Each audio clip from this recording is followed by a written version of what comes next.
Obtener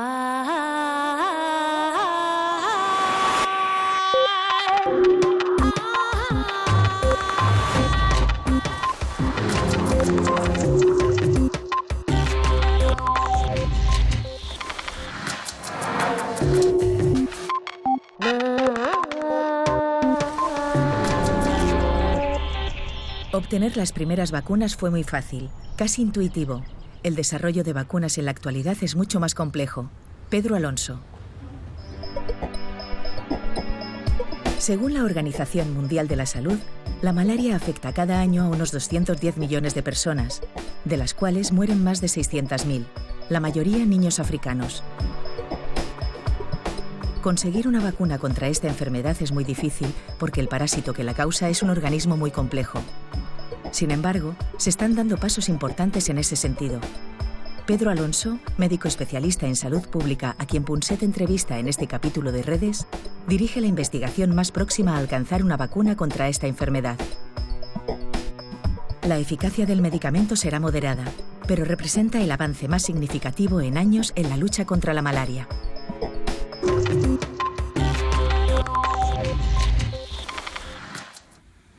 Doctor Pedro, gran amigo, estás en un sitio que se llama normalmente Mañisa o algo así, en Mozambique, ¿no? O sea que realmente estás en lo más africano, ¿no? De África. Vamos a concentrarnos en algunas de estas enfermedades y concretamente en la malaria, en donde estáis siempre a punto de decir ya lo hemos conseguido o lo vamos a conseguir.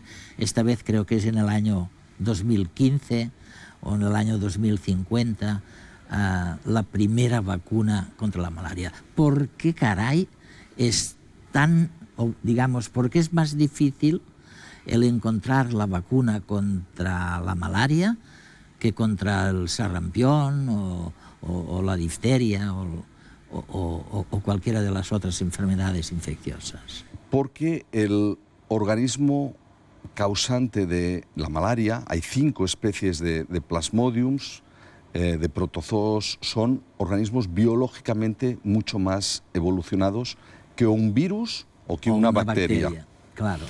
Luego estamos hablando de un ciclo biológico muy complejo, de un parásito que ha evolucionado durante decenas de miles de años con los humanos, que ha desarrollado mecanismos de evasión del sistema inmune, mecanismos de cómo engañar al sistema inmune, muchísimo más evolucionados que cualquier virus o cualquier bacteria. Entonces, me preguntabas antes, ¿por qué se ha hecho frente a un sarampión o una viruela? Tal?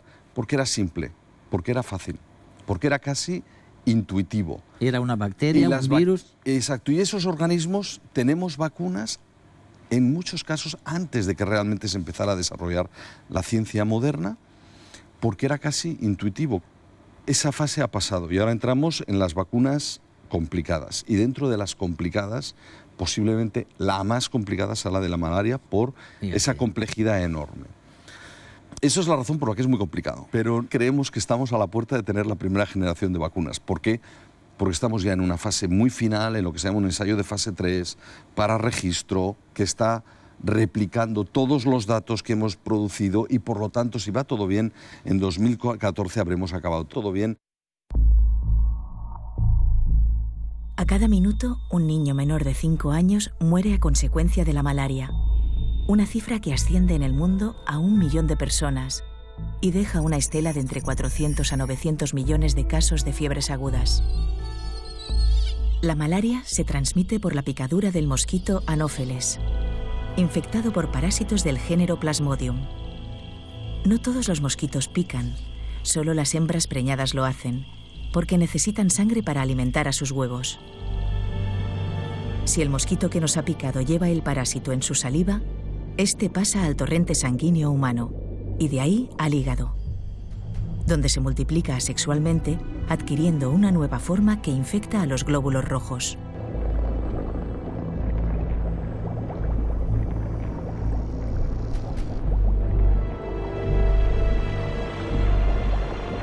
Una vez en estos, se volverá a replicar, incrementando su número hasta hacer estallar a las células sanguíneas, liberando toxinas y produciendo los característicos ataques de fiebre. Además de la reproducción asexual, el parásito produce también células sexuales que luego darán lugar al equivalente de espermatozoides y óvulos. Sin embargo, estas células son incapaces de fusionarse en el cuerpo humano.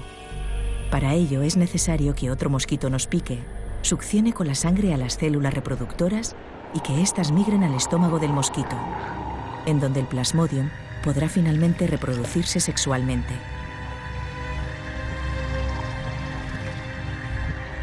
Los nuevos individuos viajarán luego hasta las glándulas salivares del mosquito, donde permanecerán enquistados hasta que éste vuelva a picar a alguien.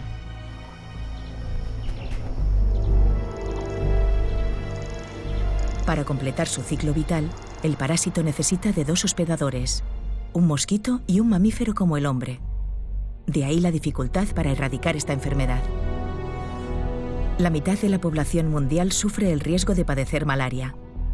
Su punto caliente está en el África subsahariana, aunque se extiende por Asia, Latinoamérica, Oriente Medio. En total, se encuentra en 106 países. Su objetivo son bebés, niños menores de 5 años y embarazadas. También estáis diciendo, no muy con una voz más bien baja, que se va a curar o que va a ser efectiva esta vacuna solo para un 50% de la población. Correcto. Y yo como economista te digo, oye, eso no puede ser sirve para rentable. nada. Y no me has mencionado otra cosa que me gustaría que me corrigieras y me dijeras, Eduardo, estás exagerando, pero el famoso Plasmodium falciparum, ¿no? Lo llamáis así, de la malaria, resulta que es característico de determinadas zonas africanas. Oye, al final me decís, es que si conseguimos la vacuna dentro de 50 años, solo nos va a servir para determinadas zonas en África, porque el Plasmodium... ¿Y eso es así? Eso es así, eso es así. Hemos tenido hasta ahora las vacunas fáciles, y las vacunas fáciles a menudo han tenido un 100% de protección. Y como tú bien dices, todos asociamos la imagen de una vacuna con yo me vacuno, luego ya estoy protegido. Este paradigma está cambiando. Tenemos que empezar a aceptar que con los organismos más complejos tengamos vacunas que sirvan para proteger, pero a lo mejor solo protejan parcialmente. Esto es importantísimo. Entonces la siguiente pregunta es, y tú me decías como economista, esto igual no me sirve. Bueno, es que a lo mejor una vacuna que te protege reduce un 50% una enfermedad que mata a 1 millón de personas, haciendo un cierto salto conceptual, te puede prevenir 500.000 de muertes. Luego, a lo mejor tenemos que empezar a pensar que vacunas de eficacia moderada tengan un papel importante en términos de salud pública. Y luego la siguiente, enlazando con tu segunda pregunta, es, ¿y estas vacunas me estás diciendo que sirven básicamente solo para los lugares donde se transmite el Plasmodium falciparum, que en gran medida es África? Y esto es cierto. Entonces el siguiente problema es, estas enfermedades son enfermedades olvidadas, en las que las fuerzas del mercado no operan. Representan lo que llaman los economistas que se dedican a esto, fallas de mercado. Nuestra investigación, en general, en el mundo llamado desarrollado, y el desarrollo de productos viene siempre de la mano de la industria farmacéutica. ¿Y por qué lo desarrolla la industria farmacéutica? Porque ven un mercado y por lo tanto ven un posible retorno. En las enfermedades que afectan solo a las zonas más vulnerables y pobres, no hay retorno. Y por lo tanto, en contra de lo que muchas veces se piensa, la industria farmacéutica son malos y tal, igual lo son, pero no por esto. El problema es que no hay suficiente mercado y por tanto retorno económico para hacer que la industria farmacéutica se involucre en la búsqueda de soluciones a problemas que afectan específicamente a estas poblaciones. ¿Sabes? Mientras hablas, me recordabas una cosa que he podido constatar con las políticas que llamamos de prevención. Estamos inventando, muy mal todavía, los gobiernos no saben nada de eso, y es las políticas de prevención, algo que pueda mermar, que pueda disminuir la demanda futura. Y tú me estás sugiriendo algo parecido, o sea, ¿no? Me estás... Sí, y el reto al que nos enfrentamos es cómo gente y economistas brillantes como tú piensan en mecanismos financieros que permitan utilizar el conocimiento y el know-how que a lo mejor solo está en manos de la industria. Esto es lo que llaman los push and pull mechanisms. Esto es cómo puedes, y fundamentalmente ligado al dinero público, cómo puedes catalizar parte de la investigación para que ya haga atractivo para que una industria tire de ello, y cómo creas artificialmente mercados. Por ejemplo, una vacuna de malaria o una vacuna de neumococo. ¿Dónde serían los grandes beneficiarios? ¿En África? ¿Pueden pagarlo? No. No. Si los gobiernos ricos generan bolsas o cantidades de dinero, y esto se ha hecho, lo que se llama el International Financing Facility for Immunization, grandes cantidades de dinero que le dicen a la industria farmacéutica: si usted saca una vacuna que me va a resolver este problema, los primeros 1.500 millones de dólares de vacuna ya se lo pongo yo. Y tira del know-how para desarrollar esas capacidades.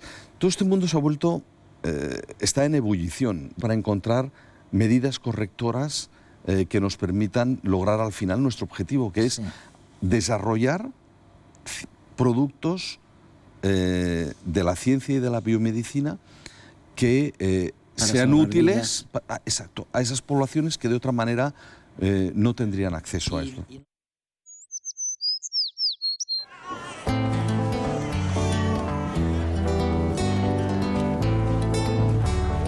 Por vez primera, una vacuna contra la malaria alcanza su ensayo en humanos. Se trata de la RTS-S, desarrollada por Pedro Alonso y ensayada en 15.460 niños y bebés de 7 países africanos. Esta vacuna se ha mostrado efectiva en un 56% de los casos, protegiendo contra la malaria durante al menos un año y reduciendo el número de casos severos en un 47%. Son buenos resultados, pero no alcanzan el nivel de prevención del 80% de las vacunas comercializadas para otras enfermedades. No obstante, un 50% de efectividad en una enfermedad que se extiende por medio mundo supone salvar muchísimas vidas. En esta carrera por parar los pies de este asesino se ha intentado todo. La fumigación y las mosquiteras impregnadas con insecticida funcionan bien como medidas preventivas. También lo hacen los antimaláricos, medicamentos diseñados para prevenir o tratar la malaria como lo haría un antigripal con la gripe, sin producir una reacción inmunitaria, que es lo que hacen las vacunas. Sin embargo, su uso masivo ha provocado que el parásito se vuelva resistente en algunos países. En lo que respecta a las vacunas, se están siguiendo 3 vías de investigación. La primera y más avanzada, la RTS-S, desarrollada por Pedro Alonso, es la obtención de una vacuna tradicional. Se inyecta una proteína del parásito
y por aquí se queda esta gente de un lado y estos de otro. Es una fabricación totalmente ajena a la historia africana de los últimos 4 o 6 millones de años. Entonces, donde había comunidades en bases lingüísticas y culturales, se trazan unas fronteras nuevas y se dice, y ustedes a partir de ahora, 1955 el primer caso y el último el año pasado con la creación de Sudán del Sur, ustedes empiezan a funcionar como estados modernos en una comunidad internacional. Luego, esto juega un papel, seguro. Aunque no sea políticamente correcto del todo, creo que a veces ponemos demasiado énfasis y somos demasiado duros en el juicio sobre la corrupción, especialmente en África. Sí, y habla de una... Yo tiendo a eso, sí, creo, ¿no? Pero luego, en los orígenes de la pobreza, yo creo que hay múltiples teorías. Un fenómeno sobre el que yo creo que no hemos reflexionado suficientemente y que cuando uno está en África es inevitable preguntarse por qué África, que es la cuna de la humanidad, no ha habido nunca ciudades. Es verdad. Es verdad. ¿Por qué básicamente ninguna de las lenguas africanas es una lengua escrita? La escritura surge en Mesopotamia y entiendo... Hace 3.000, 4.000 años. Y surge cuando esencialmente se puede evolucionar de unas sociedades de cazadores y recolectores a unos de agricultores. Cuando se produce excedente de alimento que permite que haya gente que se dedique a pensar y a crear. ¿Y por qué en África nunca ocurrió esto? Y sin embargo todo empezó allí. Y sin embargo todo empezó allá. Aún ahora, cuando miramos un poquito la historia de la evolución, siempre vemos que hace 200.000 años son africanos de nuevo, todos los que llegan y los que conquistan el mundo, ¿no? Y hoy en día, todavía en Mañisa, como en muchas zonas de África, tú sales y ves a la señora con un pequeño azadón y que sobreviven de lo que llamamos la agricultura de subsistencia. ¿Por qué? Porque no hay animales de carga. En Mesopotamia y luego en Europa y el resto del mundo se domesticaron los caballos, los burros, que permitió multiplicar la capacidad de producción. Y dices, muy bien, ¿y por qué en África no hay burros? Bueno, pues porque se morían de tripanosomiasis.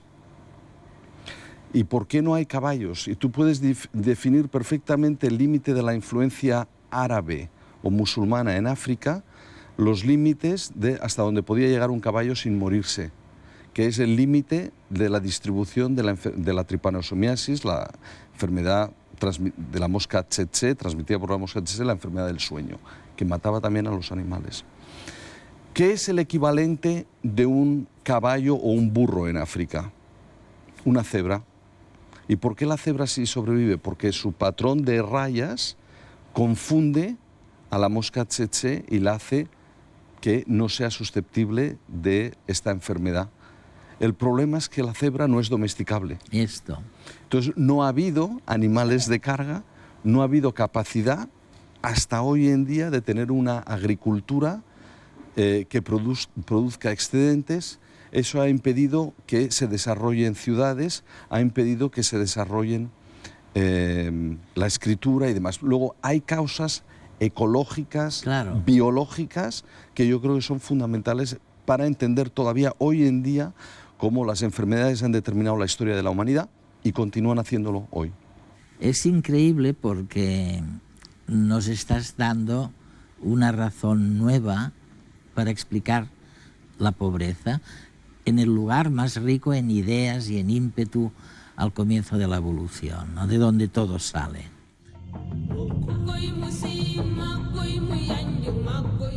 Es cierto que estábamos acostumbrados a recibir un leve pinchazo una vez y a olvidarnos de por vida del riesgo de contraer enfermedades infecciosas como el sarampión, la difteria o la viruela. Pero ahora todo ha cambiado. Luchar contra las enfermedades para las cuales todavía no hay una vacuna es mucho más difícil porque los microorganismos que las transmiten son muy complejos. Y aunque haya una esperanza moderada entre los científicos, no debemos hacernos demasiadas ilusiones. La vacuna de la malaria, por ejemplo, tendrá una eficacia de solo el 50%. No es lo que todos queríamos, pero servirá para prevenir 500.000 de muertes al año. Tampoco debemos olvidar otras enfermedades de las que no sabíamos nada hasta muy recientemente. Me refiero a las enfermedades mentales que afectan a un 20 o 30% de la población mundial.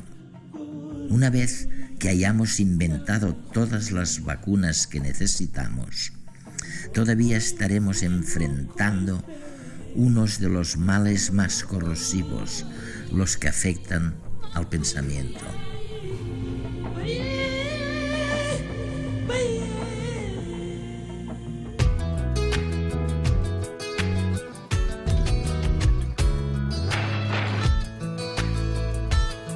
¿Por qué la gente vidente, cuando llega el momento de escuchar una música, cierra los ojos?